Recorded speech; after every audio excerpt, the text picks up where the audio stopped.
Hoje à noite eu estou com um convidado muito querido que eu conheci num curso chamado Eduardo Padilha. O Eduardo Padilha, ele começou a estudar violino na adolescência e ele é um artista, mas não foi com o violino que ele ficou conhecido. Aos 13 anos de idade, ele começou a estudar, a fazer um estágio no Instituto de Ciências Biomédicas da USP, e a sua relação com organismos vivos e com a arte que ele sempre cultivou acabou fazendo com que ele se transformasse num bioartista, que é um artista que, a partir de elementos biológicos, né, incluindo vírus e elementos vivos, acaba criando arte, né? E uma coisa que eu gostaria de perguntar, Eduardo, nessa época de pandemia, é como você vê, por exemplo, o papel da arte na ciência e se a bioarte ela pode contribuir de alguma forma para se encontrar uma vacina contra o coronavírus, como que a bioarte e esse mundo lúdico da arte pode contribuir com a ciência. Obrigado, Roger, pelo convite. Primeiramente, né? Puxa, na verdade,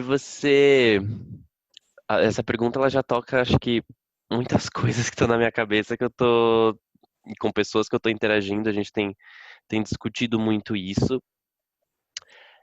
Porque eu acho que esse momento ele deixa muito claro muitas das nossas fraquezas, né? Acho que se tem uma coisa que a gente tá vivendo agora é observar e ser obrigado a confrontar limitações. Então, essa fé na ciência, por exemplo, a gente vê tanto a fé quanto a descrença, né? De a ciência vai trazer uma solução, a ciência não vai trazer uma solução, e aí, né? Tem gente que não entende esse tempo que leva até, vamos desenvolver uma vacina, ou por que que já não tem um remédio. Então, esses processos, eles, não, como não são discutidos normalmente, eles não estão no imaginário das pessoas, né? E eu acho que é a mesma coisa com a arte, até a sensação que eu sinto é assim, a gente tem uma tendência na nossa sociedade, né, em deixar a arte de lado, já que a gente é muito pragmático, e agora a gente está vendo, mais que nunca, que sem arte, sem entretenimento, não há, né? Não há, ponto. Tanto que, senão, não haveriam museus abrindo exposições virtuais e transferindo para plataformas digitais seus acervos e tentando manter o contato das pessoas, porque mais que nunca está ficando claro isso. E aí, quando a gente fala de um vírus, né, uma entidade, vamos chamar de uma entidade biológica. Acho que existe essa discussão, né? Não é vivo, não é vivo, então a gente não diz que é um ser vivo, enfim, isso não é nem uma questão fechada, mas chamamos de uma entidade biológica, então, para nossa conversa. E aí você vê tudo que ele é capaz de causar em termos de mexer nas nossas estruturas, né? E não só desafiar a ciência, desafiar a nossa tecnologia, nossa capacidade de gerar conhecimento, mas desafiar a nossa psique, nosso emocional, nosso mental, nosso financeiro, tudo. Eu realmente acho que a bioarte, ela vem ela tá num nicho muito específico.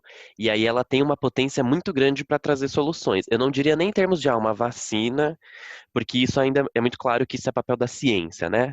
Enquanto área de desenvolvimento. Quem vai acabar fazendo isso são cientistas, são pesquisadores e já existem esses esforços, ou um medicamento, ou um tratamento. Mas eu acho que a bioarte ela está nesse lugar de até querendo ou não, por causa das circunstâncias, uma entidade biológica é o centro das atenções, ela está no lugar de mostrar que existe muita conversa para acontecer entre arte e ciência, que são áreas que a gente não está acostumado a relacionar em geral. Tanto quem é cientista jamais, em geral, né, jamais pensa em interagir com o artista e vice-versa. Ela está num lugar de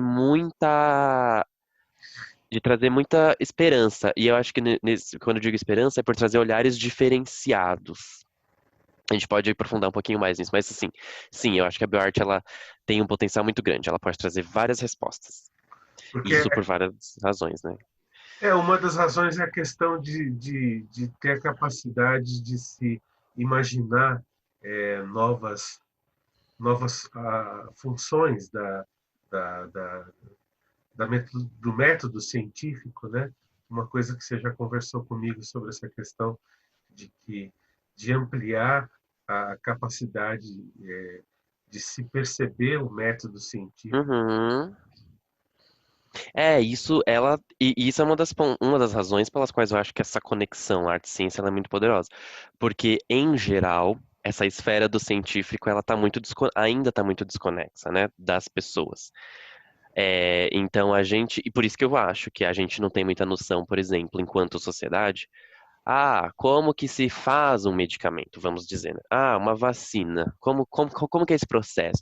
E não que você tenha que saber, né? Quem vai saber é quem trabalha com o desenvolvimento de vacinas, com o desenvolvimento de fármacos. Mas a gente não tem nenhuma noção de quanto tempo, quanto investimento e como o conhecimento ele é construído. Então, quando chega nesse momento crítico, de repente que você é obrigado a se confrontar com a situação, poxa, não temos uma vacina, não temos um medicamento. E aí todo mundo acha que é assim. Né? E aí, mas como é que não tem uma vacina? Como é que o vírus morre com sabão? É fácil de matar lavando a mão com sabão, mas não tem uma vacina. Por que que é tão difícil? E aí começam esses questionamentos que mostram como é difícil, na verdade, como é construído, né? O conhecimento ele é esse prédio que você constrói. E aí, o lugar da arte, eu acho que vem, inclusive, não só, mas corrobora a divulgação desses saberes e aproxima, né? Por exemplo, um exemplo que eu acho super interessante é o Eduardo Kac, que é muito conhecido na bioarte, ele é brasileiro, inclusive, e uma das obras dele que foi extremamente polêmicas foi a Alba, né, que é uma coelha A coelha verde. verde fluorescente, exato, que virou icônica, né, assim, enfim, ele virou referência para muito, porque ele é um artista que se atreveu a entrar num laboratório, colaborar com cientistas para gerar um animal geneticamente modificado, que foi gestado, que nasceu com aquela alteração genética para ter o GFP, né, que é essa proteína que a gente tem que faz essa cor verde fluorescente. E aí, qual que foi o debate? Nossa, por que que um artista está se atrevendo a fazer engenharia genética, modificação genética? Não. Se não é para estar curando uma doença, se não é para estar buscando um tratamento, ele não deveria estar fazendo isso, porque arte, né, fazer por fazer pela arte, não deveria. Só que aí, querendo ou não, né, a despeito dessa discussão, por ele ser um artista que se atreveu a fazer uso de ferramentas científicas, ele trouxe para o centro da discussão o tema da edição genética, o tema da engenharia genética. Talvez de outras formas isso não tivesse atingido certas pessoas. Então você entende? Juntando ciência com arte, você conseguiu trazer um ponto para uma arena que talvez ele não chegasse com tanta facilidade ou não tão cedo, e enfim, né? Quem sabe se a gente não tivesse mais artistas discutindo temas no sentido de patogenia, doenças, sob esse viés da ciência com a arte, isso já não estaria um pouco mais presente no imaginário das pessoas a ponto de fazer mais sentido as medidas que a gente está tendo implantadas agora, né? Não que é evitar necessariamente, mas isso as pessoas já iam estar um pouco mais preparadas para receber, talvez, esse tipo de informação. Faz sentido? Faz. Enfim, fico pensando.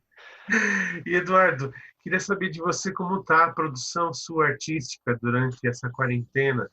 Como Minha você, produção artística. você tem um laboratório em casa, né? Você tem um mini laboratório em casa. Olha, não tanto quanto eu gostaria, mas sempre foi um meu sonho, assim, da vida. Tenho algumas coisinhas, até pus aqui no nosso cenário, ó, pra fazer a gente, umas vidrarias, tem uns negocinhos. Então eu sempre, enfim, né, sempre quis trazer muito próximo essa coisa do laboratório. Eu nem sei se eu me chamaria um artista, sabia, Roger? Eu quero chegar nesse ponto de poder dizer isso, tá? Uma das minhas metas hoje, poder dizer que eu sou um artista. Mas de fato eu tenho interagido muito com artistas e acho que uma das coisas que tem sido mais legais pra mim, pessoalmente, nesse período de quarentena, é uma residência artística que eu tô participando. Na verdade, esse projeto da residência já existia, junto com a Lina Lopes, com a Anaís Karenin também. Eu sei que você já chegou a conversar, você conheceu elas. A gente tinha esse projeto de fazer uma residência juntando ciência e arte. A Anaís já tinha a ideia de trabalhar com fungos. A princípio era a temática, junto com uma outra artista que chama Tuane Eggers, que tem uma pesquisa muito Aham, legal de fotografia com fungos. com E fungos. aí começou a quarentena, então a gente estava montando esse grupo de estudos, tinha várias pessoas interessadas, e aí começou a quarentena, a gente falou, bom, não vai rolar o grupo de estudos, a gente vai ter que migrar para o digital. Então a gente tem feito essa série de encontros sobre bioarte, principalmente com fungos, mas claro que a gente transitou em milhões de assuntos, isso já gerou insights que foram muito interessantes. É, teve vários dias assim que esse era o ponto alto, sabe, da rotina, ter esse encontro com esse tipo de discussão. E uma outra coisa que a gente tem feito também foi uma outra residência artística com curadoria da Marinagem, que é artista visual. É, e essa residência se chama Vírus 19, né? Foi uma residência artística que a gente tem feito também no formato online, mas que surgiu para discutir justamente essas questões, né? O que que a junção ciência-arte pode gerar para a gente nesse momento tão particular? E aí tem surgido alguns trabalhos, cada um dos membros, né? A gente tá com um grupo bem interessante, tá desenvolvendo trabalhos que a gente está planejando em publicar com a curadoria da Mari e da Lina. Então ele deve sair aí nas próximas semanas, esse formato com esses trabalhos. E aí isso trouxe várias questões, né? Porque que trabalhos você consegue fazer que não no presencial, né? Do ponto de vista de material artístico. Como que você desenvolve isso, esse visual, esse sensorial? Não dá para ter uma instalação, por exemplo. Não dá para ter uma exposição em que as pessoas vão. Então a gente está tendo que pensar tudo isso, mas tem sido muito legal. Então acho que essas duas residências, esses grupos de estudos, especificamente, têm sido muito legais. Especialmente porque eles vieram para esse momento específico, né, da quarentena. E, Eduardo, uma coisa que eu achei muito interessante numa palestra que você apresentou lá mesmo na Lilozone, né, que é o Makerspace Uhum, da Lina Lopes, né, sobre essa questão da utilização da radiação UV, né, para se esterilizar ambientes. E aí a gente conversou sobre isso, acho que foi em março, fevereiro de 2019, eu não me lembro exatamente quando. é tempinho, né? E esse assunto agora meio que viralizou, né? As pessoas estão projetando sistemas para usar radiação UV para Uhum, dar vagões de trem, por exemplo, né? sim. Então, eu queria que você falasse um pouco sobre essa radiação e quais são os riscos dela. Olha, me corta, me segura, senão eu vou falar muito. Mas isso é um ponto super legal e acho que super relevante. Por quê, né? E por que que eu também digo que eu vou falar muito? Além de eu já falar muito normalmente, isso é uma prática, na verdade, rotineira em laboratórios de pesquisa que lidam com agentes biológicos, por exemplo, né? É um dos métodos de esterilização que a gente usa, assim, a rodo, um modo de dizer que ele é muito frequente. E aí, qual que é o ponto, né? O ponto é que, dependendo do comprimento de onda, né, do tipo de luz UV, e não precisa ser só UV, mas você consegue realmente esterilizar ambientes, né? Ou objetos ou ambientes. E aí, para dar aqui uns dois passos para trás, né, falando especificamente da luz ultravioleta, que a gente divide ali, a grosso modo, em três faixas, né? O VA, o VB e o VC. E aí, a gente sabe que, por exemplo, vem do sol, né? Você fala, tem que passar protetor solar, luz UV, mesmo se você não sabe exatamente o que aquilo quer dizer, você sabe que tem alguma coisa que vem do sol que causa câncer de pele, isso está no imaginário das pessoas. Essa luz UV que vem do sol, que chega na superfície da Terra, é principalmente o VA e um pouquinho de UVB, tem uma porcentagem de UVB, que passa a camada de ozônio. Elas têm ali suas questões, né? Elas são capazes de causar danos nas nossas células. Então, por que que elas geram câncer? A mesma razão pela qual a luz UV gera câncer é a razão pela qual ela esteriliza as coisas, é porque ela causa danos no DNA e nas biomoléculas dos seres, né? Ao longo do tempo, esses danos podem levar a um tumor, principalmente pele, porque a pele está mais exposta. Só que a UVA e a UVB, elas não têm energia suficiente para esterilizar completamente, né? Então a gente não usa elas para esterilizar objetos. Agora a gente usa UVC né, que está dentro do espectro do UV, só que ela é um pouco mais energética, ela realmente é mais perigosa, ela tem mais energia, só que a UVC ela não passa na camada de ozônio, enquanto a gente tem camada de ozônio, né? Veja bem. Então, ok, a gente está protegido dela, mas a gente tem lâmpadas específicas que emitem a UVC. E aí no laboratório a gente faz o quê, por exemplo?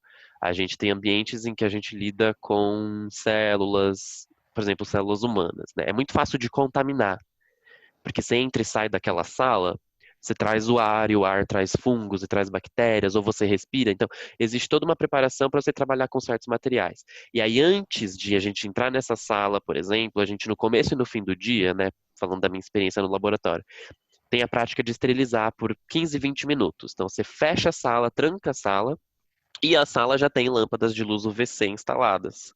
E aí você liga, 15, 20 minutos são suficientes para esterilizar todas as áreas que estão expostas à luz. Então, mesas, potes, tudo que está exposto que a luz bater em cima, ela esteriliza. Justamente porque ela causa muito dano nas bactérias e vírus, e aquele vírus, aquela bactéria fica inviável. Né? Ele não tem a capacidade mais de infecciosa.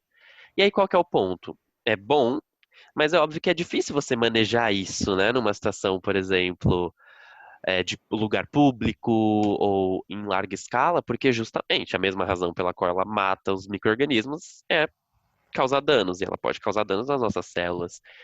Então, os ambientes que, para você fazer isso, né, a nível de ambiente, como você falar, trens, metrôs, tem que fechar todo o trem, fecha todo o metrô, ninguém pode estar exposto, porque senão você de fato, né, olha a chance de ter câncer de pele, por exemplo. E aí vem havido esses esforços de desenvolver equipamentos menores que tenham essa luz e que facilitem esterilizar certas superfícies. Teve até a ideia de um rodo, né? Tinham grupos aí desenvolvendo para passar em chão de hospital, superfícies de hospitais, de lugares públicos. Então, tem a sua eficácia, mas aí tem essa questão, né? Precisa ficar um certo tempo, a luz incidindo, 10, 15 minutos, então nem sempre é fácil. Pensa numa área muito grande que você não pode ligar a lâmpada lá no teto, porque vai vazar essa luz UV, mas também você não tem como ficar passando um rodo 15 minutos em cada centímetro quadrado do chão. Então, dependendo do tipo de ambiente, acaba que não é muito prático, né? É eficiente, mas não é tão prático. Mas é um método que vem sendo adaptado. Então, se são lugares que você consegue lacrar, que você consegue fechar, a pessoa consegue acionar o interruptor de fora da sala, e aí você esteriliza, aí dá para esterilizar ambientes de hospital, por exemplo, e tal. Mas de fato, né, numa situação muito fluxo de pessoas, lugares públicos, realmente fica mais difícil usar o V. Legal. Pois é, muito obrigado, Eduardo, pela entrevista. Que isso? Nossa, eu fico muito honrado. É a primeira entrevista que eu faço na quarentena, por meio Tá valendo a pena até desse agora? aplicativo. Eu te agradeço muito e quero convidar você que está nos ouvindo a acompanhar a Rádio Marzi, e é um canal onde eu divulgo algumas poesias, histórias e improvisações com saxofone. E queria te perguntar, Eduardo, qual é o seu principal sonho agora? Como você vê o futuro? Qual é a sua perspectiva que você vislumbra dessa questão toda? Nossa, meu principal sonho, eu não sei se eu sei dizer. Acho que tenho pensado muito, mas não sei se eu cheguei numa resposta. Agora, perspectivas, eu vejo muita coisa. Eu acho que eu tenho a esperança e a perspectiva de que, apesar das dificuldades, a gente esteja caminhando para otimização de muitos processos, no sentido de gerar conhecimento, de viabilizar que isso aconteça com uma velocidade maior. E não falando só, né, para doenças ou desenvolvimento de vacinas ou coisas desse tipo, mas também, porque eu acho que ser colocado em face de uma situação tão desafiadora te força a inovar em muitos sentidos. Então eu realmente vejo o lado do desespero e da angústia que esse momento está sendo, mas eu vejo o lado de ser forçado a ser criativo. Quer você seja a pessoa que está na linha de frente, quer você seja a pessoa que está confinada em casa, quer você seja um pesquisador, enfim, as pessoas estão sendo forçadas a imaginar soluções. Eu realmente tenho, assim, a esperança de que esse grande exercício de imaginação que a gente está sendo meio que obrigado, meio não, né? Obrigado a fazer, que renda frutos mesmo depois que esse período passar, né? Quer seja nessa linha da bioarte, de juntar áreas do conhecimento para buscar respostas, buscar soluções, ou em se desafiar a experimentar coisas novas porque você está sendo obrigado a, a se deparar ali com suas limitações, e suas em todos esses sentidos. Eu realmente espero que a gente esteja caminhando para um futuro de mais criatividade nesse sentido, criar possibilidades mesmo. Obrigado. Obrigado, Eduardo. Um Obrigado a abraço você. e um prazer. O prazer é meu.